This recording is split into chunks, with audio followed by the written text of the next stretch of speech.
Richard گرنیل کی جو tweets ہیں وہ بجلی بن کر گر رہی ہیں حکومت پر. کبھی خواجہ سعد رفیق صاحب ٹویٹ کر رہے ہیں, کبھی جاوید لطیف صاحب ٹویٹ کر رہے ہیں, اور ایک طرح سے یہ ٹینشن بھی حاصل کرنے کی کوشش کی جا رہی ہے کیونکہ سب کو پتہ چل گیا ہے کہ بھائی رچرڈ گرنیل کو ٹیگ کر کے ٹویٹ کرو, رچرڈ گرنیل آگے سے جواب دیتا ہے, مطلب رچرڈ گرنیل کی طرف سے آگے سے گرنیڈ آتا ہے جواب میں.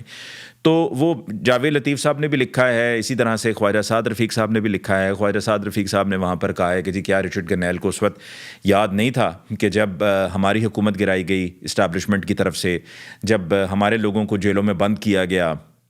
تو خواجہ سعد رفیق صاحب کو یہاں پر فلسطین کی بھی بات کی, ٹھیک ہے فلسطین کی جو بات کی وہ بالکل درست کی, لیکن خواجہ سعد رفیق صاحب کو یہ بھی یاد ہونا چاہیے کہ خواجہ سعد رفیق صاحب آپ تو چلیں امریکہ کی طرف, ان سے آپ کہہ رہے ہیں نا کہ اس وقت آپ کا ضمیر کہاں تھا, لیکن آپ اپنا بتائیں کہ آپ کا ضمیر کہاں تھا کہ جب سن 2022 میں آپ کی حکومت قائم ہوئی, اس کے بعد جس طرح سے لوگوں کے گھروں پہ چھاپے مارے گئے.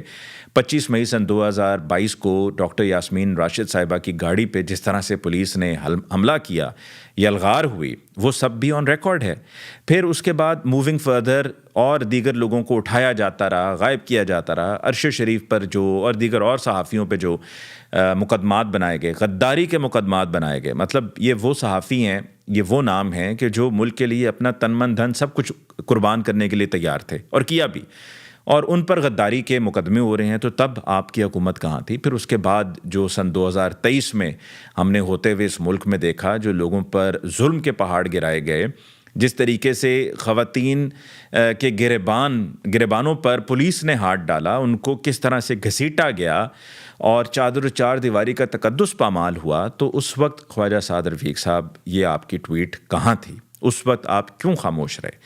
اور پھر اب جو رچرڈ گرنیل بات کر رہا ہے وہ بات 8 فروری کی بھی کر رہا ہے, وہ بات یہ بھی کر رہا ہے کہ جن لوگوں کو ملٹری ٹرائبونلز کے ذریعے سزائیں ہوئی ہیں ان کو فری ٹرائل کا موقع ملنا چاہیے. بات بالکل درست ہے. اب جس طرح کچھ لوگوں کو, اب سے 25 لوگوں کو جو کچھ دن پہلے سزائیں سنائی گئی تھیں, ان کے جو آرڈرز ہیں, جو کاپیز ہیں, وہ ابھی تک نہیں ملی ہیں. وہ کاپیز ملیں گی تو آگے کی اپیل فائل کی جائے گی. آج 60 لوگوں کو مزید, جس میں عمران خان صاحب کے بھانجے حسان خان نیازی کو بھی سزا سنا دی گئی ہے.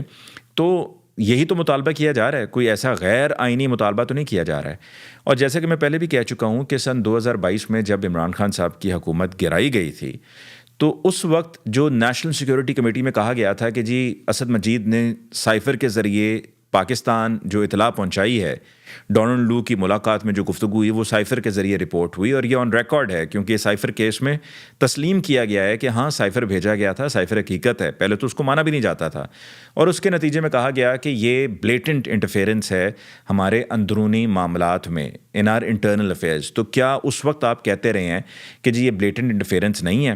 اور اس وقت آپ کہتے رہے ہیں, جس طرح خواجہ آصف صاحب کہتے رہے ہیں کہ جی امریکہ کے پاس بٹن ہے ہماری معیشت کا, وہ چاہیں تو ہماری امداد بند کر دیں, وہ چاہیں تو ہمارے فنڈز کو روک دیں, اور ہماری معیشت جو پہلے سے ہی وینٹیلیٹر پہ ہے اس کی مشین کا بٹن امریکیوں کے پاس ہے.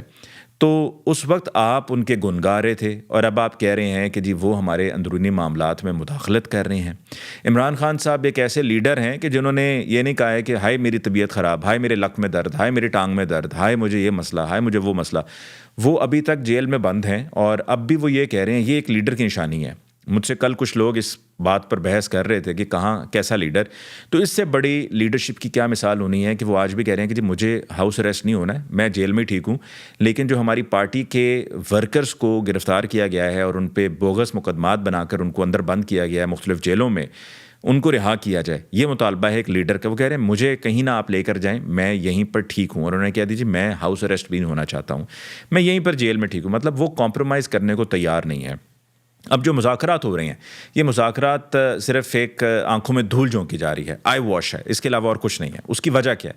اس کی وجہ یہ ہے کہ دیکھیے وہ 26 نومبر اور 9 مئی کے جوڈیشل کمیشن کی بات ہو رہی ہے, مطالبہ کیا جا رہا ہے. اس پر کیسے حکومت آ سکتی ہے جب 26 نومبر میں خود وہاں پر سیکیورٹی موجود تھی, اور سیکیورٹی اہلکاروں کی, یہ ہم نے نہیں, پاکستانی میڈیا نے نہیں, انٹرنیشنل میڈیا نے فوٹو چلائی ہے کہ سیکیورٹی اہلکار وہاں پر اسلحہ استعمال کر رہے ہیں. تو اس 26 نومبر کی تحقیقات پر حکومت کیسے مانے گی؟ نہیں مانے گی. یہ صرف وقت گزارا جا رہا ہے, جس کو ہم عام اپنے روزمرہ کی زبان میں کہہ سکتے ہیں جی وقت ٹپایا جا رہا ہے تاکہ یہ وقت کسی طریقے سے گزر جائے. دوسری طرف عمران خان صاحب نے جو یہ سول نافرمانی کی تحریک کا اعلان کیا ہے, اس میں پاکستان سے باہر رہنے والے پاکستانیوں نے ان کی اس کال پر ان کا ساتھ دینے کا اعلان کیا ہے، اور انہوں نے کہا ہے کہ جی ہم پاکستان ریمیٹنسز پیسہ نہیں بھیجیں گے۔ اس سے نقصان ملک کو ہوگا، لیکن کیا یہ نقصان عمران خان صاحب کی وجہ سے ہو رہا ہے یا یہ نقصان دوسری طرف سے ہو رہا ہے؟ یہ نقصان ان کی طرف سے ہو رہا ہے جو بضد ہیں، یہ نقصان ان کی وجہ سے ہو رہا ہے کہ جن کی طرف سے 8 فروری کے انتخابات میں ہم سب کے ووٹوں پر ڈاکہ مارا گیا، تو لہٰذا ذمہ دار وہ خود ہیں۔ اب بھی جو یہ مذاکرات کا کھیل رچایا جا رہا ہے، جیسا کہ میں نے آپ سے کہا، یہ ایک صرف وقت کا ضیاع ہے، وقت ٹپایا جا رہا ہے، اس کے علاوہ اور کچھ نہیں۔ اور امریکہ کو کیسے یہ آنکھیں دکھا سکتے ہیں کہ جن کو ایک ایک کر کے خود سب ایکسپوز کر رہے ہیں؟ شیری رحمان صاحبہ کو رچرڈ گرنیل نے ایکسپوز کر دیا، خواجہ آصف کے اوپر انہوں نے کہا کہ جو امبیسڈر ہیں، پاکستانی امبیسڈر واشنگٹن میں، وہ اس کا جواب دیں کہ پاکستانیوں کو کیا، امریکیوں کو کیا دھمکی دی جا رہی ہے، اور یہ ڈیفنس منسٹر کی طرف سے دی جا رہی ہے۔ اور دوسری طرف شیری رحمان صاحبہ بھی جو بات کر رہی ہیں، ان کا بھی پول کھول کے رکھ دیا گیا ہے کہ وہ ایک این جی او چلا رہی ہیں جو کہ امریکہ سے فنڈنگ لیتی رہی ہے، جینا انسٹیٹیوٹ کے نام سے۔